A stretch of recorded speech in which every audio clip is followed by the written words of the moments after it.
Assalamualaikum warahmatullahi wabarakatuh. Kami dari kelompok 4 ingin mempresentasikan tentang akuntansi saat ini dan akuntansi tingkat harga umum. Sebelum ke materi, izinkan saya untuk memperkenalkan nama anggota kelompok kami. Yang pertama ada Parisa Mutipasa dengan NIM 218, Firdausi Arayan Saputra dengan NIM 249, Lola Putri Kalita dengan NIM 270, Ahmad Vicky Pedului dengan NIM 324, dan saya sendiri Luis Leonardo dengan NIM 474. Materi pertama akan disampaikan oleh rekan saya. Baik, yang pertama mengenai definisi dari akuntansi nilai saat ini. Akuntansi nilai saat ini adalah metode akuntansi yang menggunakan nilai pasar saat ini untuk menentukan nilai aset dan kewajiban. Tujuan dari akuntansi nilai saat ini adalah untuk memberikan gambaran yang lebih akurat tentang posisi keuangan perusahaan dengan mempertimbangkan perubahan harga pasar. Contohnya, jika harga tanah meningkat, nilai tanah dalam laporan keuangan akan disesuaikan dengan harga pasar saat ini, bukan harga saat pembelian. Next slide.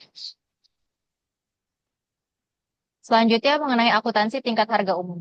Akuntansi tingkat harga umum menyesuaikan laporan keuangan berdasarkan tingkat perubahan harga umum untuk menghasilkan efek inflasi. Tujuan dari akuntansi tingkat harga umum ini adalah untuk memberikan gambaran yang lebih akurat tentang profitabilitas dan posisi keuangan perusahaan dengan menghilangkan efek inflasi. Contohnya, jika harga barang-barang meningkat secara umum, maka laporan keuangan akan disesuaikan untuk mencerminkan perubahan daya beli uang. Untuk materi yang selanjutnya akan dijelaskan oleh rekan saya.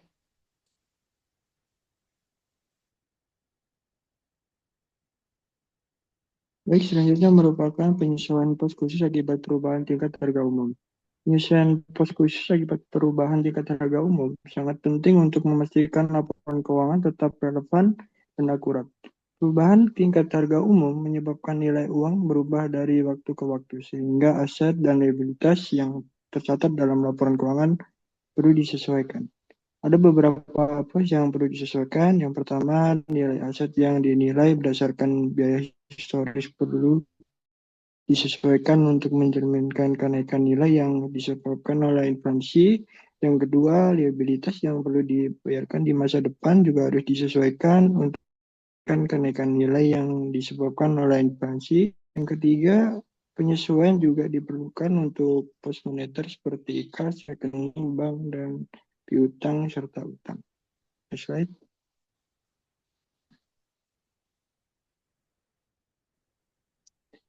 Dalam melakukan penyesuaian, beberapa metode dapat digunakan seperti model biaya kini yang menyesuaikan aset dan liabilitas dengan harga pasar saat ini.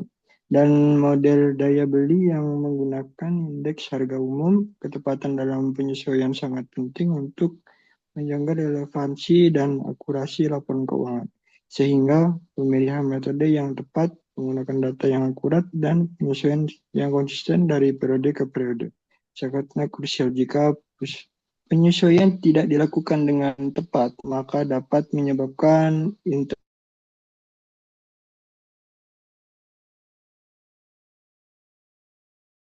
dan keuntungan dan kerugiannya. Ketepatan dalam penyesuaian pos khusus akibat perubahan tingkat harga sangat penting untuk menjaga relevansi dan akurasi laporan keuangan. Materi selanjutnya akan dijelaskan oleh rekan saya. Baik, materi selanjutnya adalah tentang pembedaan atau pembeda antara moneter dan non-moneter. Ini ada 5 perbedaan, yaitu yang pertama, saham preferen yang dicatat dalam jumlah sama dengan nilai likuidasinya dalam jumlah tetap atau harga kembali itu menjadi moneter. Sedangkan saham preferen yang dicatat dalam jumlah yang kecil daripada nilai likuidasinya dalam jumlah tetap itu menjadi non-moneter. Kemudian yang kedua, pada moneter itu tidak diklasifikasi pajak penghasilan tangguhan, sedangkan pada non-moneter terdapat pengklasifikasian pajak penghasilan tangguhan. Kemudian yang ketiga, mata uang asing yang dianggap serupa dengan pos-pos mata uang domestik itu menjadi pos-pos moneter, sedangkan mata uang asing yang dianggap sebagai komoditas itu merupakan pos-pos untuk non-moneter. Kemudian yang keempat, utang jangka panjang dalam mata uang asing itu dinyatakan dengan menggunakan kurs penutupan pada moneter. Sedangkan pada non-moneter, utang jangka panjang dalam mata uang asing dinyatakan dengan menggunakan kurs historis. Pembeda yang terakhir, Pada moneter, uang yang dapat dikonversi ketika harga pasar dari saham berada di bawah harga konversi, sedangkan pada non-moneter, uang dapat dikonversi ketika harga pasar dari saham berada di atas harga konversi. Untuk materi selanjutnya akan dijelaskan oleh rekan saya.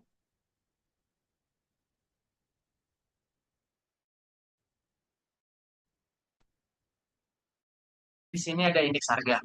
Indeks harga adalah ukuran statistik yang digunakan untuk menunjukkan perubahan tingkat harga dari waktu ke waktu untuk sekelompok barang dan jasa tertentu. Indeks ini berfungsi untuk mengukur tingkat inflasi atau deflasi dalam suatu perekonomian. Lalu di sini ada jenis-jenis indeks harga yang umum yang selalu digunakan.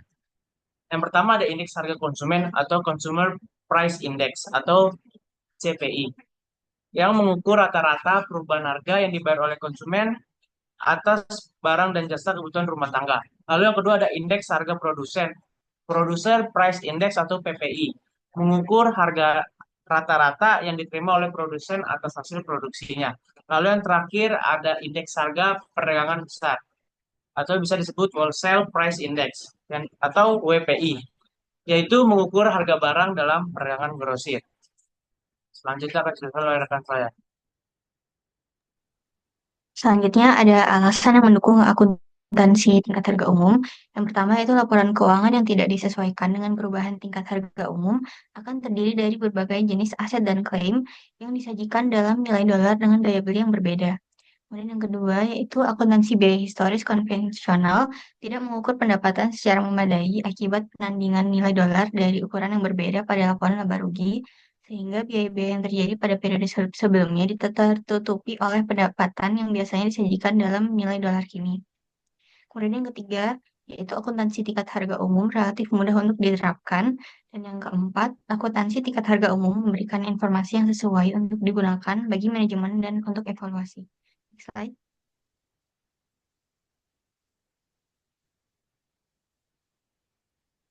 Yang terakhir yaitu alasan yang menolak akuntansi tingkat harga umum. Yang pertama yaitu sebagian besar studi-studi empiris menunjukkan bahwa kaitan informasi tingkat harga umum itu lemah atau tak berterima umum. Kemudian yang kedua, perubahan tingkat harga umum hanya menjelaskan perubahan pada tingkat harga umum dan tidak menjelaskan perubahan pada tingkat harga spesifik. Yang ketiga yaitu dampak inflasi akan berbeda bagi setiap perusahaan. Dan yang keempat, biaya untuk menerapkan akuntansi tingkat harga umum melebihi keuntungannya. Sekian dari kelompok kami. Wassalamualaikum warahmatullahi wabarakatuh.